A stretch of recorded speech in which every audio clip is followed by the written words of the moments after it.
When I was 27 years old, I left a very demanding job in management consulting for a job that was even more demanding, teaching. I went to teach 7th graders math in the New York City public schools. And like any teacher, I made quizzes and tests, I gave out homework assignments. When the work came back, I calculated grades. What struck me was that IQ was not the only difference between my best and my worst students.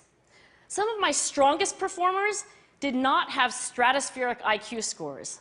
Some of my smartest kids weren't doing so well. And that got me thinking. The kinds of things you need to learn in 7th grade math, sure, they're hard. Ratios, decimals, the area of a parallelogram. But these concepts are not impossible. And I was firmly convinced that every one of my students could learn the material if they worked hard and long enough. After several more years of teaching, I came to the conclusion that what we need in education is a much better understanding of students and learning from a motivational perspective, from a psychological perspective. In education, the one thing we know how to measure best is IQ. But what if doing well in school and in life depends on much more than your ability to learn quickly and easily?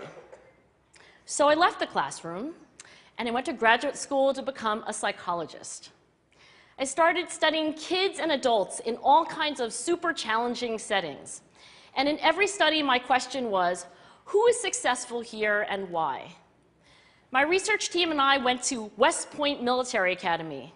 We tried to predict which cadets would stay in military training and which would drop out. We went to the National Spelling Bee and tried to predict which children would advance farthest in competition. We studied rookie teachers working in really tough neighborhoods, asking which teachers are still going to be here in teaching by the end of the school year. And of those, who will be the most effective at improving learning outcomes for their students? We partnered with private companies asking which of these salespeople is going to keep their jobs and who's going to earn the most money. In all those very different contexts, one characteristic emerged as a significant predictor of success. And it wasn't social intelligence, it wasn't good looks, physical health, and it wasn't IQ. It was grit. Grit is passion and perseverance for very long-term goals. Grit is having stamina. Grit is sticking with your future, day in, day out, not just for the week, not just for the month, but for years, and working really hard to make that future a reality. Grit is living life like it's a marathon, not a sprint. A few years ago, I started studying grit in the Chicago public schools.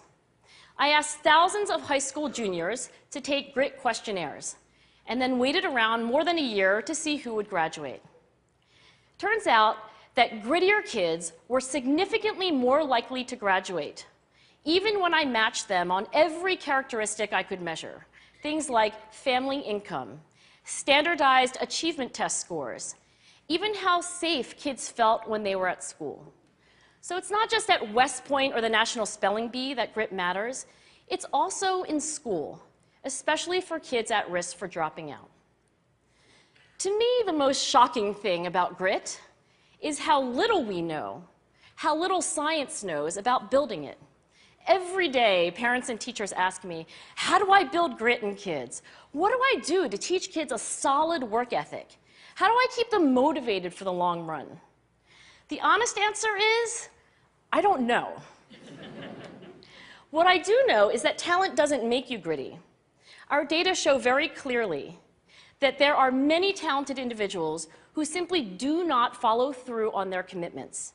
In fact, in our data, grit is usually unrelated or even inversely related to measures of talent. So far, the best idea I've heard about building grit in kids is something called growth mindset. This is an idea developed at Stanford University by Carol Dweck, and it is the belief that the ability to learn is not fixed, that it can change with your effort. Dr. Dweck has shown that when kids read and learn about the brain and how it changes and grows in response to challenge, they're much more likely to persevere when they fail because they don't believe that failure is a permanent condition. So growth mindset is a great idea for building grit, but we need more. And that's where I'm going to end my remarks, because that's where we are. That's the work that stands before us. We need to take our best ideas, our strongest intuitions, and we need to test them. We need to measure whether we've been successful, and we have to be willing to fail, to be wrong, to start over again with lessons learned. In other words, we need to be gritty about getting our kids grittier. Thank you.